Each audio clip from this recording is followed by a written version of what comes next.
sortie, le général Fernand Amoussou était porteur d'un message au centre duquel l'avenir de la jeunesse.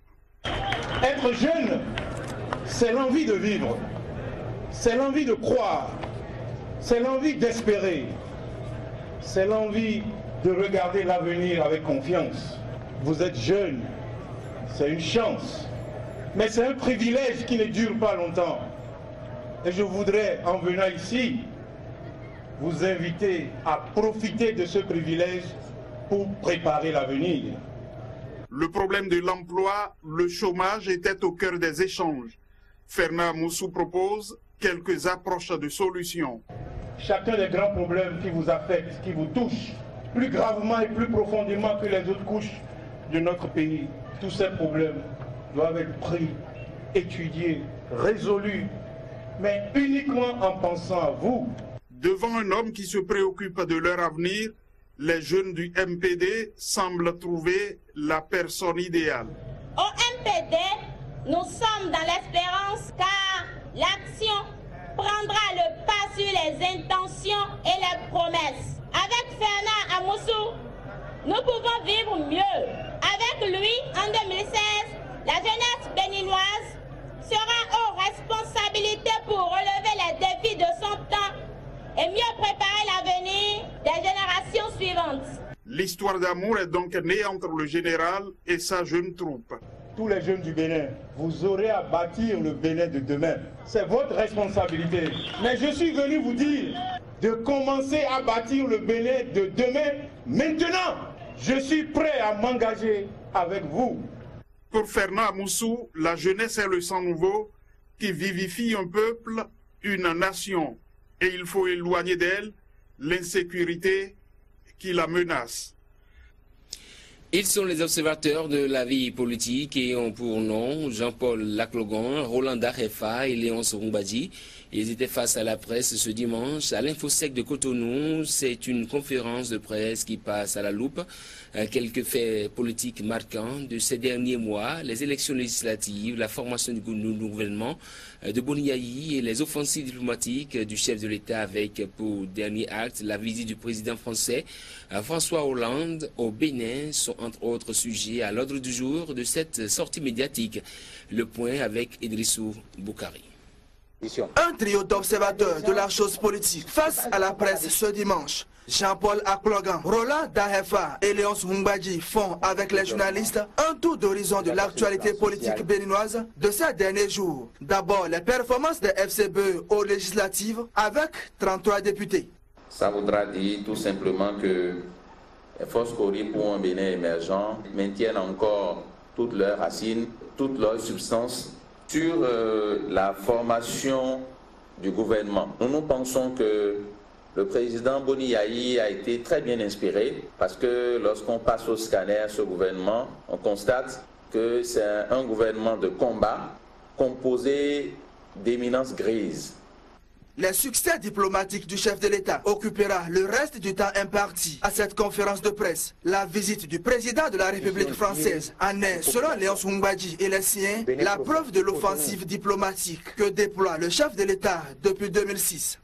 En Afrique, on retient ses visites au Ghana, au Nigeria, en Afrique du Sud, en Guinée équatoriale, en Côte d'Ivoire, en Algérie, au Sénégal.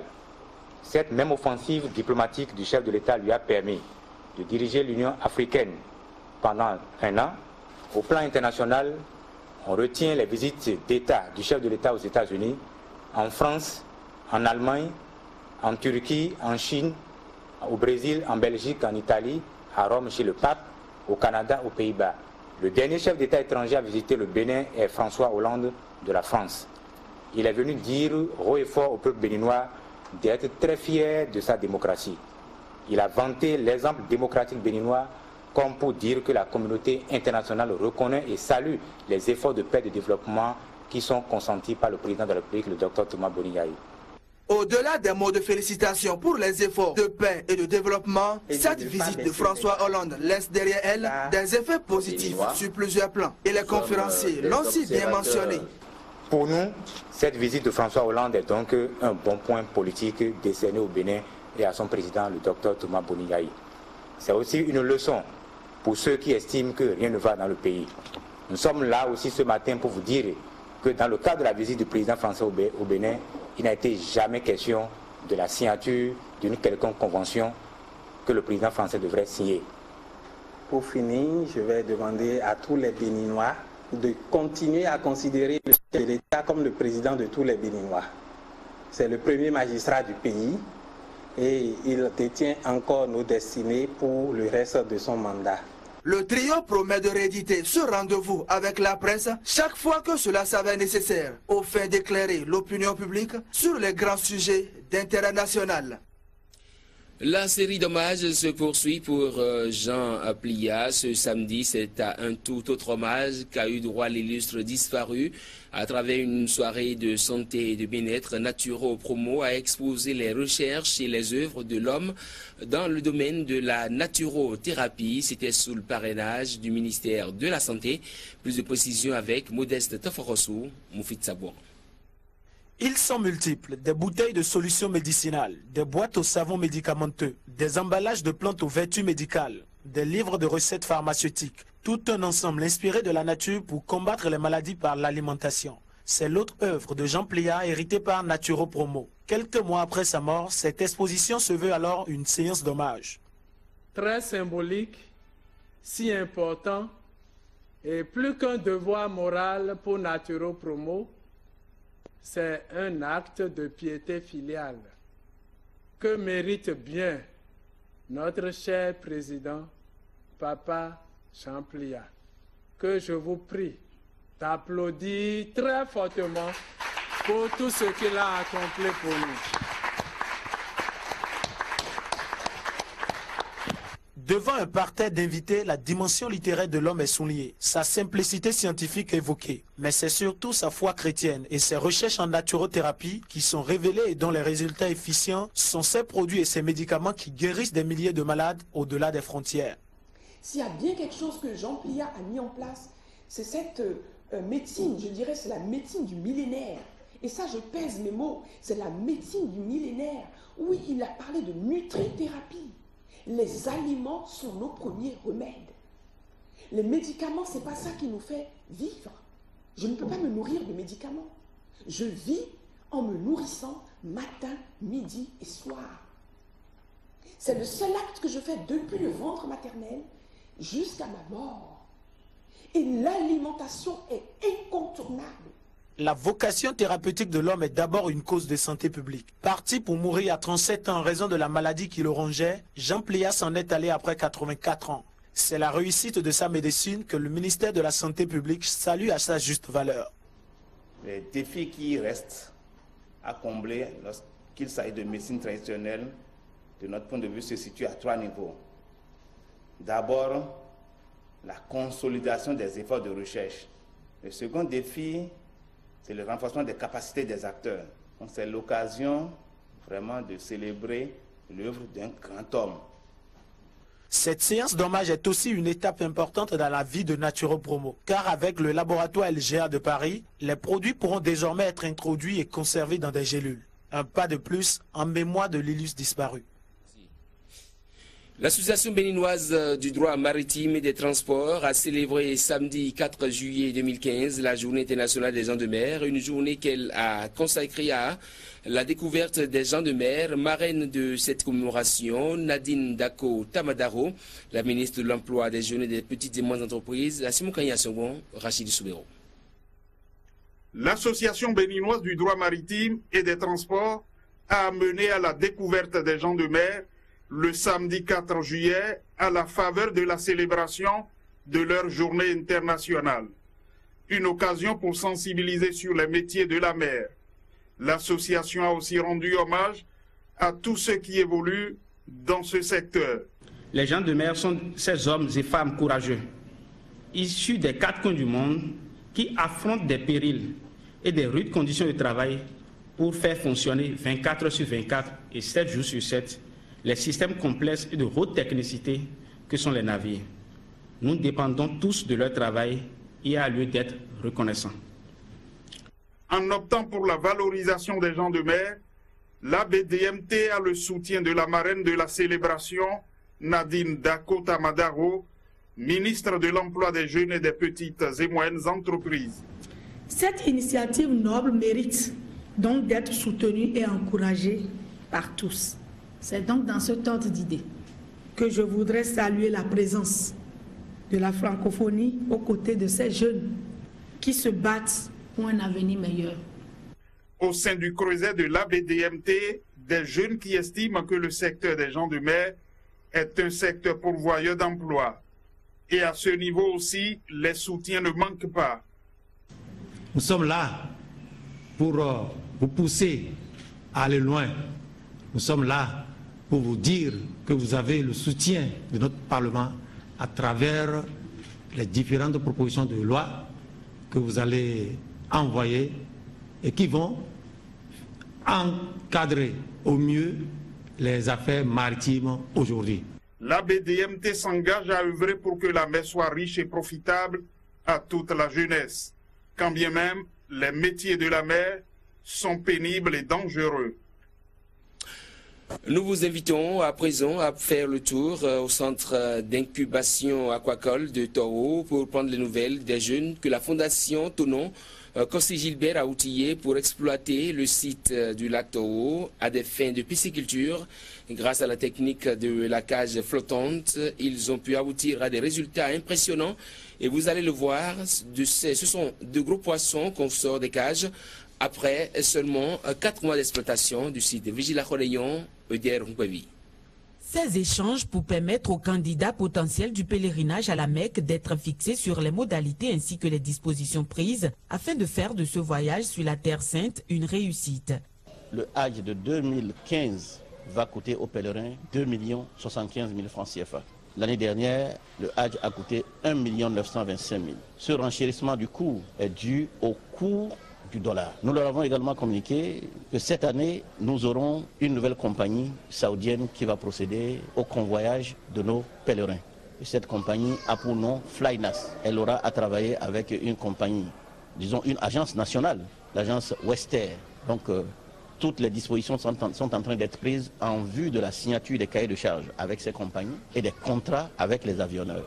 Devenue une nécessité depuis quelques années maintenant, cette séance de sensibilisation qui permet d'informer les aspirants à ce pèlerinage en vue d'éviter les dérapages de dernières heures a aussi été l'occasion de leur rappeler les comportements à ne pas avoir, de même que les actes à ne pas poser en Arabie Saoudite. Nous avons toujours tendance à amener certains produits qui peuvent devenir très compromettants pour nous parce que l'Arabie Saoudite ne les tolère pas sur son sol. Les excitants, les antalgiques, c'est formel, ils ne veulent pas voir des produits comme les amphétamines, ils ne veulent pas voir de la drogue, des produits comme tramadol et autres. Leur transport dans les bagages est formellement interdit. La cola, alors quand on doit amener la noix de cola de l'autre côté, l'Arabie Saoudite dit qu'elle ne veut pas voir dans nos bagages des noix de cola. C'est formellement interdit. Puisque d'autres en faisaient un commerce. C'est des sacs de noix de cola qu'on envoyait dans les soutes et arrivé là-bas, au lieu de prier, certains se contentent de se mettre au bord de la route et de se mettre à faire du commerce. Des prospectus, des dépliants ont été partagés à tous les participants ou à la plupart d'entre eux. Nous souhaitons qu'ils nous servent de courroie de transmission, tous ceux-là qui ont reçu, pour que les informations essentielles puissent passer. Pour cette tournée de sensibilisation initiée par le comité d'organisation du Hajj 2015, tous les acteurs et institutions impliqués dans ce voyage y prennent part. Après l'étape de Boycon, la délégation s'est ébranlée vers d'autres localités pour la même mission. Vous avez plutôt suivi cette séance de sensibilisation au sujet du Hajj 2015. Nous vous invitons, comme je le disais tantôt, à suivre à présent, à faire le tour donc, au centre d'incubation aquacole de Toro pour prendre des nouvelles des jeunes que la Fondation Tonon Kossi Gilbert a outillé pour exploiter le site du lac Toro à des fins de pisciculture. Grâce à la technique de la cage flottante, ils ont pu aboutir à des résultats impressionnants. Il faut au plus 10 minutes de navigation en bac motorisé pour atteindre ces cages, la centaine se trouvant à 150 mètres environ du bord du lac.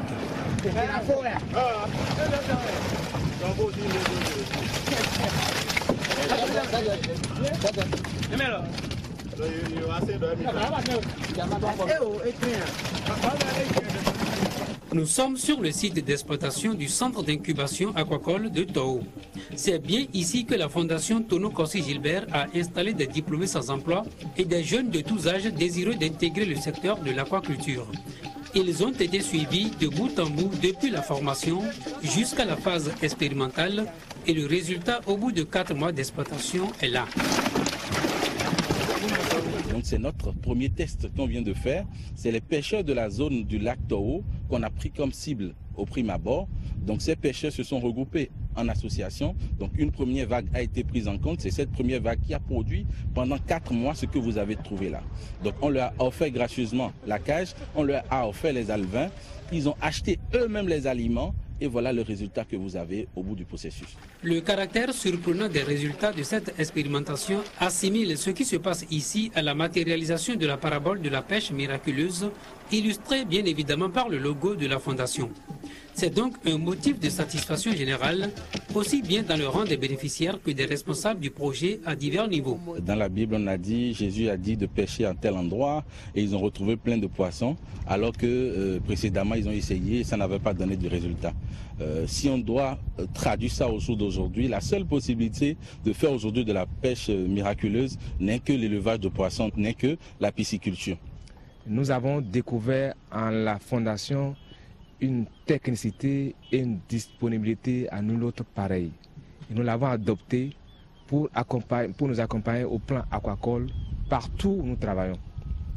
Ce que nous venons de voir ce matin ici montre que la pisciculture a de beaux jours devant elle. Avec un rendement d'1,5 tonne par cage, la production de ce groupement tourne autour de 150 tonnes pour la centaine de cages installées. Et au regard de ce succès, la Fondation Tono Kossi Gilbert entend explorer d'autres sites pour les autres phases. Ici, nous élevons les clarias et les tilapias. Nous sommes aussi en phase de recherche pour les chrysitis.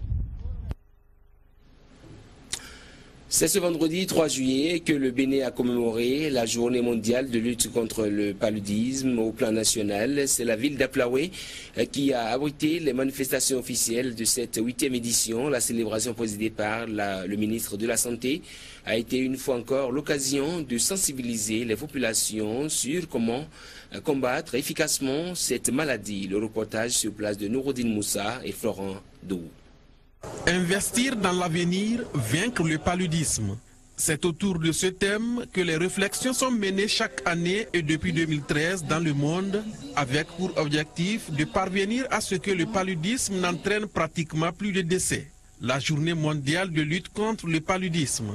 Une journée dont l'importance se passe de commentaires. Parce que c'est la communauté internationale qui, au regard de tout ce que représente la pathologie palustre, a retenu que chaque année, le monde entier mène des activités d'information, des activités de conscientisation, des activités de sensibilisation, des activités de motivation et des activités de mobilisation d'ensemble pour que, comme un seul homme, nous nous levions pour aller à l'assaut du paludisme. Ces activités de sensibilisation se traduisent ici par ces stands installés grâce aux partenaires techniques et financiers pour informer les populations sur comment prévenir ou guérir cette maladie redoutable qui fait beaucoup plus de ravages que le sida. Il est possible de prévenir et de contrôler le paludisme par l'utilisation des moustiquaires imprégnés d'insecticides à longue durée d'action, par la pulvérisation intradomiciliaire d'insecticides à effet rémanent, par les traitements préventifs chez les femmes enceintes, par le traitement chez les enfants et les nourrissons et un dépistage et un traitement de bonne qualité. Malheureusement, la majorité des pays exposés n'a pas encore réussi à assurer la couverture universelle de ces interventions de lutte contre le paludisme, même si d'importants progrès ont été enregistrés jusqu'ici. Le paludisme, une des maladies à transmission vectorielle, est aussi l'un des fléaux qui a également des conséquences majeures sur l'activité économique des pays touchés. Et ce sont les pays en voie de développement qui paient le plus lourd tribut. Je voudrais d'ici lancer un appel à toutes et à tous pour que nous allions dans un élan individuel et collectif pour utiliser toutes les consignes que nous donnent les agents de santé dans les formations sanitaires depuis l'échelon le plus proche de là où nous vivons et travaillons jusqu'à la structure de référence nationale qu'est le Centre national hospitalier universitaire. Pour immortaliser l'événement de cette 8e édition célébrée à Aplafoué dans le département du Koufou, plusieurs plans ont été mis en terre. Projet mise à échelle de la microdose dans la production des légumes traditionnels pour améliorer la sécurité alimentaire et économique des agriculteurs ouest-africains. MicroVeg entre dans sa deuxième phase. Le lancement du projet a eu lieu ce jeudi à Parakou lors d'un atelier. Reportage. La deuxième phase du projet mise à échelle du microdosage dans la production de légumes traditionnels communément appelés Boma, Fotete et Lopo entre dans sa phase active. C'est à la faveur de cet atelier qui a mobilisé les différents acteurs du dit projet que ces initiateurs ont mis en exergue. Et le mérite de ce projet, justement, comme je le disais, c'est de sortir de ces sentiers battus. On parle de la diversification. La diversification, c'est le coton, c'est les céréales, mais il faut aussi aller vers d'autres produits. Le projet vise à donner les bases et à impulser au niveau des producteurs une manière autonome de pouvoir se prendre en charge.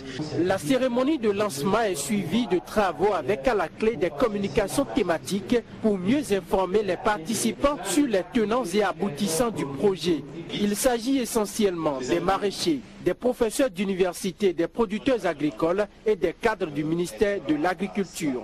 Donc l'arrivée de ce projet permettra d'améliorer la productivité et la production de ces légumes-là, mais dans le même temps de rendre un peu plus professionnels aussi les petits agriculteurs qui nous sommes. Voilà, grâce à ce projet-là, je pourrais beaucoup produire et faire la restitution, arriver à la maison et dire à mes soeurs qui sont à la maison comment nous allons travailler beaucoup et sans peine. À terme, le projet vise à relever le pouvoir économique des communautés paysannes à faibles ressources et plus loin, améliorer la sécurité alimentaire des populations dans plusieurs pays d'Afrique de l'Ouest. Le projet vise à atteindre 50 000 producteurs, 50 000 ménages dont les revenus seraient améliorés. Et de façon indirecte, il y a l'amélioration des conditions de vie de tous nos ménages, parce que si vous achetez des légumes de qualité, vous en avez au moins où il faut. Les enfants, les jeunes, les adultes, les personnes âgées, s'ils sont bien nourris, nous allons bien nous porter et le développement pourra suivre.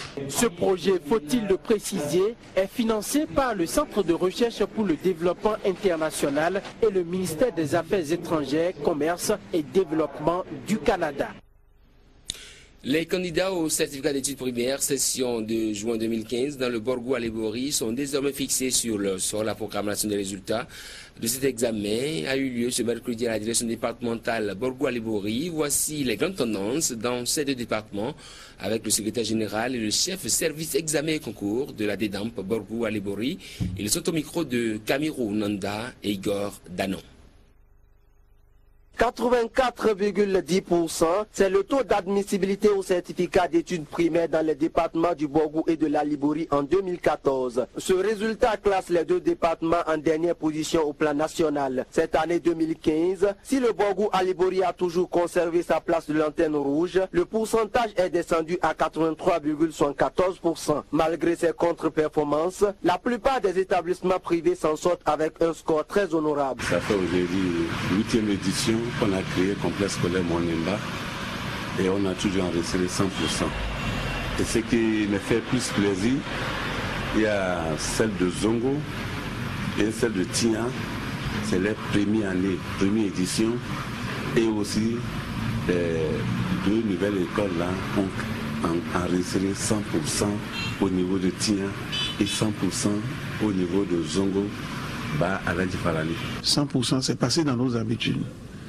Et la preuve est qu'à la fête, pendant que les enfants du CM2 candidats à l'examen du CEP étaient encore inquiets, anxieux, les maîtres étaient encore très rassurés.